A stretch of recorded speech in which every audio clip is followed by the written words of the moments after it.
Hello everyone, welcome back to another episode of r/ProRevenge. In today's episode, how I screwed over a racist, horrible, bigoted business owner and likely resulted in him going out of business faster. Pay your tattoo artists. No replacement bulbs for ceiling fan, have to buy a whole new fan. Before we get started, make sure to subscribe so you will never miss a video. So let's get started. How I screwed over a racist, horrible, bigoted business owner and likely resulted in him going out of business faster. This occurred in a southern state. I won't mention the state, cause, well, you'll see. I was an account manager for a digital marketing company. We sold lead generation services to business owners to generate leads. One of our key selling features was if you turned on call tracking numbers plus recorded phone calls, we'd guarantee you X amount of leads based upon Y spend, and if we failed to meet that, you'd be entitled to partial, or if we really failed, potentially full refund. Some things to know about advertising. CTN, call tracking number. It's a unique number that's assigned to a certain point of advertising that consumers call. This number is only on that piece of advertising. It routes to the business line, and unless the consumer is very observant, they have no idea they are using a CTN. Call recording. If you turn on CTNs, we can record the calls and store the audio on our servers. The business has to consent to this. Also, when you call, you'll hear a message: this call is recorded for quality assurance type message. Both those are required to be eligible for our service guarantee. Story time, Part 1: The lay of the land. The business in question was a small dad and son contracting company with a couple employees. They primarily focused on smaller jobs such as windows, drainage, finishing, etc. Unfortunately, this business owner was a royal PETA. He went back years, and his account was filled with nothing but complaints. Also, there was a strong suspicion that he was racist because his last account manager was black. The business owner, who we will name Scott, refused to ever meet in person with the previous manager. Also, I was white. He had no issues finding the time to sit down with me and tell me how *TR service is. Well, it's coming up to do contract renewal, and he says we aren't producing his leads, and he wants to put in a claim for failing to meet our service guarantee. I spoke to my manager about this, and he said he wants me to listen to his calls, write a detailed report, and present my findings to the manager. The manager is worried this may end up in court due to the dollar amounts involved. Nearly a whole working week of hours, I probably spent near 40 hours on this, and I wrote a detailed 24-page report outlining the results of our advertising. To say I shred this business owner business practices is an understatement. The report was a straight-up attack on his poor customer service skills, disorganization, inability to execute, and complete and total failure of anything resembling any sense of standard business practices that just make logical sense. I will share with you a few examples of the types of calls I listen to. Small calls where multiple phone calls are truly epic in their total incompetence. Customer 1. I was a small-time landlord who had 3 different properties that had received a quote from Scott for work. The landlord had accepted Scott's quote and agreed to do business. In one voicemail message, offered to pay a deposit to start work. Throughout 4 voicemail messages, this poor landlord went from "Hey, I want to pay you" to "Are you okay?" to "Why aren't you returning my calls?" Yes, I said voicemails. Scott had gone out to this man's properties, quoted his pricing, and then straight up refused to do anything more. Why? I legit got no idea. I called the customer in question and said I was the quality assurance agency and was doing a survey on Scott's performance.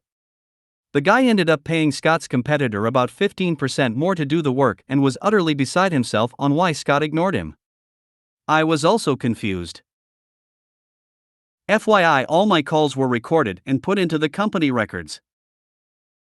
Customer 2. This one in particular really pissed me off. Again, the public housing office called Scott to get a quote on work that involved 25 different homes. Scott was kind enough to answer the phone this time, which, ironically, was one of the few times he ever answered the phone. Initially, Scott sounded happy to get such a big profitable job. Then Scott learned two things. It was Section 8 housing. It was a neighborhood that was Black/Hispanic. Immediately upon learning this, Scott informed the housing office that, unfortunately, he's super booked, not true, and that this area is actually out of his service area, not true. The housing office was confused and was like, "So you're not interested in biting?" And Scott said, "No, I'm not," and hung up. He didn't even say goodbye. So I did a quality assurance call to the housing office, and the lady was completely confused why Scott wasn't even remotely interested in the job. Luckily for Scott, the lady didn't connect that Scott was a racist cause discrimination against a protected class is a crime. Customer 3. It was an overseas phone number from Japan. A service member stayed up late to call Scott during his business hours. This person told Scott he was deployed overseas. Still, over the weekend, someone broke into his home back in the States, where Scott operated out. He was trying to arrange for a new door. He mentioned this was an emergency as his wife was being forced to stay at a hotel. Scott never returned his calls nor made any effort to contact him on the email he provided, no called the wife, who was local. It was a super easy job that Scott could have done in about an hour or so and made a solid profit. I think that's enough examples. Part 2 Review and Plan. The actual report at the end said out of the X phone calls, Scott failed to properly service the leads in about 70% of the cases and that I could keep on going on. Still, I felt a clear trend had been established. It wasn't that our service wasn't producing leads for Scott, it was that Scott was a racist, bigoted, who everyone hated. Obviously, I said that in more professional language. When I presented the report to my manager, he looked at it and went, 24 pages. I asked if it was fine, and he smiled and said I got a pretty good idea of what this going to say. He said he'd review it and get back to me. So a day later he came to me and said he'd gone over the report, the VP had gone over the report, and he asked what I thought the recommended course of action should be. My recommendation? Remove all discounts, charge Scott total price for our services, and clearly explain our job is to provide him with leads. It's his job to sell those leads. If he can't convert our leads into business, that's not our problem. Scott was getting a 70% discount. Our price was built with discounts in mind. My manager was like, he'll probably cancel, and I asked my manager, and is that a problem? If Scott was going to remain my client, he was going paid dearly for that privilege. If he wasn't willing to pay, I was happy to let him walk. My manager smiled and said, nope. Part 3 The Meeting. My manager and I called Scott and arranged a meeting. I created a PowerPoint summarizing my findings. About 1/3 of the way, Scott gives in and tells me to get to the point. I knew this was going to be a heated meeting, so I wanted my manager present both as support and a witness. So I explained that it's our job to bring in leads, it's his job to sell them. His failure to do that is not our problem. He gets irritable and pissy, and my manager backs me up. He goes, fine, I'll renew my contract at the same rate, to which I go, yeah, you see, you didn't let me get to that part, we have new pricing for you. Scott goes lower? I go, oh no, not lower. My manager smirked. Scott asked me for the new rate. I hit him at the full rate, which was 3x what he was paying. Scott is furious with me, says I'm overcharging him, says I'm ripping him off, says I'm a horrible salesperson. He tells my manager I should be fired for treating him like this. My manager looks at me and I had been waiting for the moment. Truth be told, I didn't care what Scott thought of me. If anything, my goal was to get him to cancel. Scott, you're a challenging client, therefore the pricing of our service needs to reflect the challenge of providing you service, so we will be charging you our full rate. If you like, I'd be happy to go over why this ROI still makes sense based upon our past performance. This was wording I had gone over with my management before using it. My manager felt it was fine. It felt so amazing, so say those words. It was the nicest way I could say you're a OG. If I'm going work with you, it's gotta be worth my while.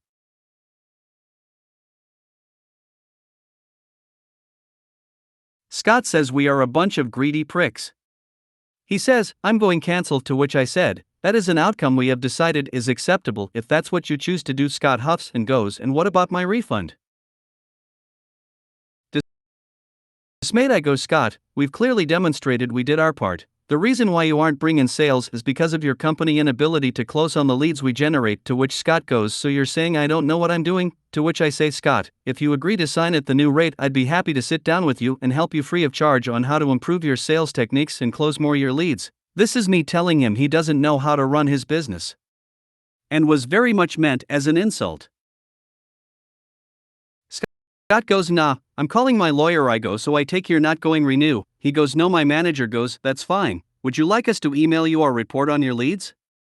Scott goes, sure, I'll show my lawyer. FYI, we never heard from Scott's lawyer. We wish Scott a good day, and he leaves. Later, we wrote him an email, attached the report, and also told him if his lawyer would like the recording in question, we can send that file over as well. Our bases were covered, and we knew it. I suspect he also came to the same realization, but he had too much pride to admit that. Part 4, make sure the dagger is nice and deep. A few weeks go by, my manager says we gotta shut down his account, so I need to call him and ask him what he wants to do with his CTN numbers, which we control. In our contract, we say at the end of the agreement the customer has the right to have the numbers ported over, for a fee. It would have been normal to waive the fee as a gesture of goodwill, but Scott desired zero goodwill and he received what he desired. I tell my manager there's no way I'm porting the numbers for free, and just like his quote, I'm charging him full rate $15 a number. The total came out to just a bit over $100. So I call Scott, I get his voicemail, but he doesn't answer. I write him a registered letter, and in that letter I outlined he has 30 days to respond. We have his CTNs, and if he's willing to pay a $15 per number port fee, we will transfer those numbers over to his phone provider. One morning I woke up to about a dozen hateful text messages in which Scott told me to go burn in hell. I took that to mean that Scott was not interested in porting over his numbers, and I reviewed those texts with my manager. We saved those messages and uploaded it to his account. So, is that all? Of course not, smiley face.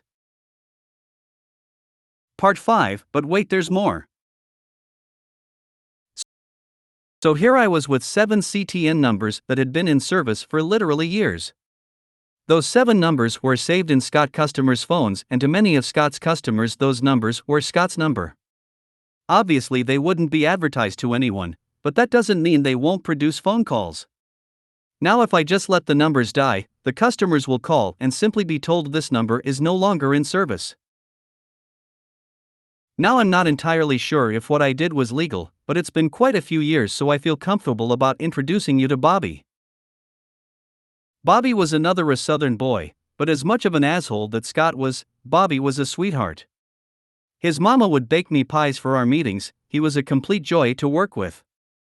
Bobby also owned a similar business to Scotty, but Bobby's business was more advanced, did more types of jobs, and also serviced the same area. So I submitted a service request to port all of Scott's 7 CTNs to Bobby account, and I waived the fee. So all of a sudden hundreds of Scott's customers would think they were calling Scott, but they'd get Bobby.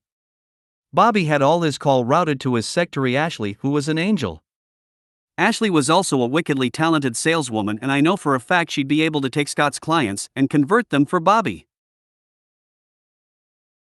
So that's what I did. I had those 7 CTNs ported over to Bobby. This did a few things that benefited nearly everyone involved.